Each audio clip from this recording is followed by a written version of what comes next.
Okay, we're back with Oley, and today we're going to talk about some work he did on Hercules and Xena, Princess Warrior, and particularly the musical episode, which is probably the most famous Yeah, the Bittersweet. Yeah, the Bittersweet. Yeah. So how did you get S-U-I-T-E. S-U-I-T-E. Don't miss the pun. And that is out there on the internet as well. How did you start working on Hercules and Xena? Well, actually, they saw my short film as well. And then I did the film for Roger, Forced to Fight, which had Don the Dragon Wilson in that with Richard Roundtree, and of course the Asian action stunts stuff. I mean, that was the chopsaki, you know. Right. So you got a reputation martial arts, as an action director from that. And my manager sent that over to Renaissance, which is Sam Raimi's company, and they called me up and said, "Come on in." And it's cool. The first thing, and I still have it, the first thing they would hand out to directors is the Asian stunt reel. And from all those, The Bride with White Hair and all those really far out, you know, Asian action karate, you know, films, right, where people, you know, this is pre Crouching Tiger, yeah, Hidden Dragon, and people flying through the air, you know, walking across poles and flying off of bamboo, and I mean, doing some. So that really, was the style they were looking for. That kind yeah, of that was the style. Supernatural and.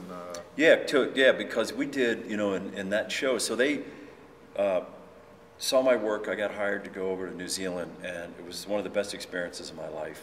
Loved working in New Zealand. The crew was great. The scripts were good. The sets, costumes, that entire crew. I'd say almost 100% of the crew that worked on Hercules and Xena went over to do Lord of the Rings. Wow.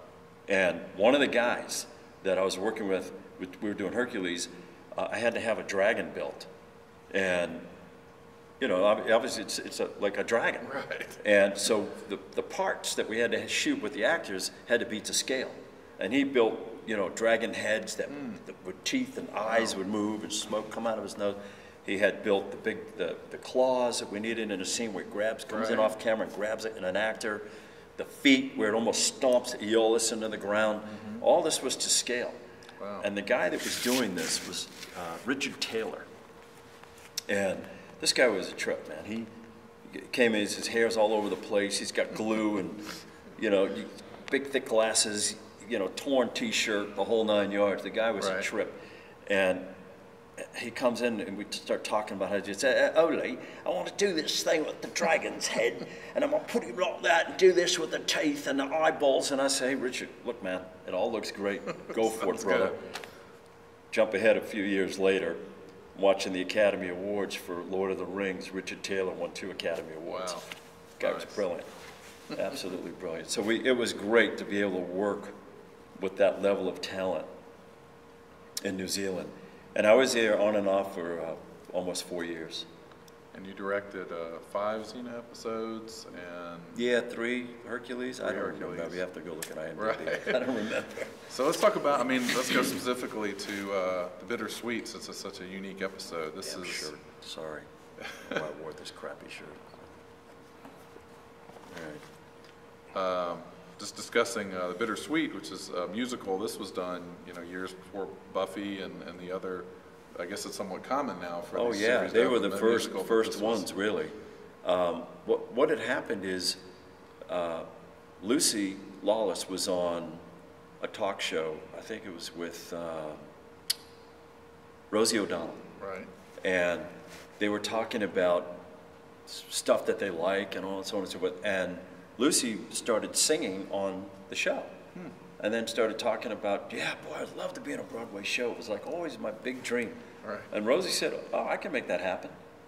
So she called some folks that she knew on Broadway, and lo and behold, Lucy did Grease. Oh, great. On Broadway. So then that all went back to the producers, Rob Tappert particularly, with Xena, and said, "We're going to do a musical." And I'd done music videos, I did musical theater growing up, I did theater in college. So, and I'd already done, I think The Debt and The Debt 2, which were the double episode, really big, 16-day shoot for Xena, which was kind of unheard of back then, doing episodic television. And the wardrobe, the costumes, we shot up in Palmerston, an hour away from Auckland, in this open plain with 25 horsemen and full battle regalia, and they built yurts, and it was just amazing what they did there, amazing. So I got the call to do the musical. Yeah. And they Were you like, a what? Xena, what? I loved it. Yeah. I mean, look, like I said, man, I love old Broadway musicals. Yeah. I love old musicals. Now you had an opportunity American to do in that. Paris, you know, Singing in the Right. Rain. Oh, yeah. I mean, I love those movies. Right. So now you had an opportunity to do one. Yeah. What was the I guess the episode begins a little bit kind of serious, and then we kind of go into the land of where the music takes place. Right. How was that? Was it different than a typical episode? Did you guys have to do musical rehearsals? Oh, and yeah. blocking and all Well, that? the guy that came to do the choreography was the director choreographer of Grease on Broadway, Wow. Jeff Calhoun. We had a real bona fide Broadway choreographer, director in New Zealand doing all the choreography for the show. Right. It's really cool. And I mean, this guy was, he was a brilliant guy. And just came in there and did all this, like, and with mostly just people, Right. extras. Got them, taught them how to dance, how to move, how to make it all work. And I worked with him on how to shoot it, cover it, and essentially just direct it and make it all work, pull it together. Right. On how to cover we talked on how to, the best way to cover all the dance sequences and to make it cut. Yeah, it was a great collaboration, really, with a lot of talented people. Anyway, it was just all brilliant. It was just really well done. The music, the lyrics, and it was lyrics all related to the Xena universe. Right. That was another really great experience to be able to do that and do playback and singing and dancing And then it was very well received. Oh my God, we got yeah. Emmy nominations. I'll tell you, the best sequence in the film, I think, in the show, was the peace war sequence, and the song was so great. And they built a set. We had the set built where there's the war side and the peace side, and Gabrielle had the farmers and Right.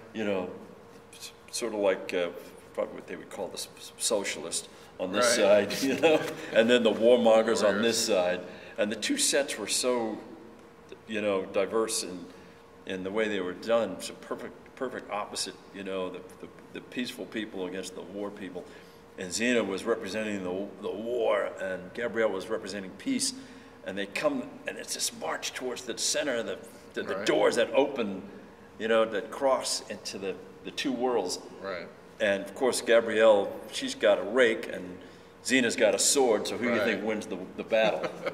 And Xena kills Gabrielle, Right. and that build-up and that sequence, and it was just really great, and I thought it worked really well. And of course, it's a moment in time, too, where she kills her best friend and realizes, that the message, of course, is that in the fog of war, or the emotion and passion of war, or hatred of war, you end up hurting a lot of people that shouldn't Right. be hurt, or Right. killing a lot of people. And in this case, she kills her best friend Right. and her confidant, and some people think her lover.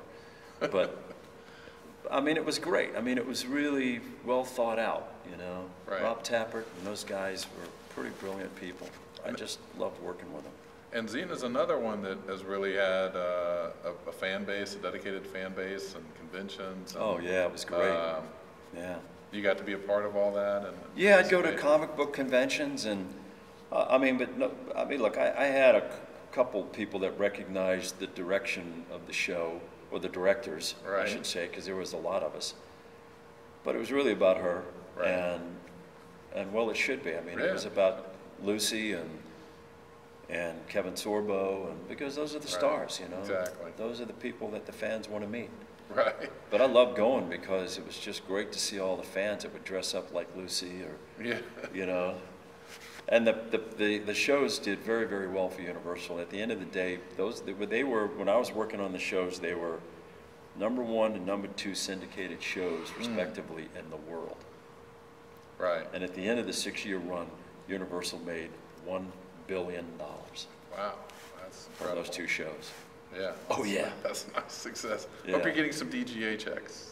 Yeah, I did for a while. I still get. They're trickling in now, but back in the day, they were like shockingly large. Enough to buy a house, man. But great. you know, hey, look, it was great. I was really lucky to do it. Believe me, I look back on it very fondly. And like I said, a very talented group of people. So they built cities, they built villages, they built everything. They really went all out. I mean, you watch it and then you're like... costumes were all handmade. Yeah.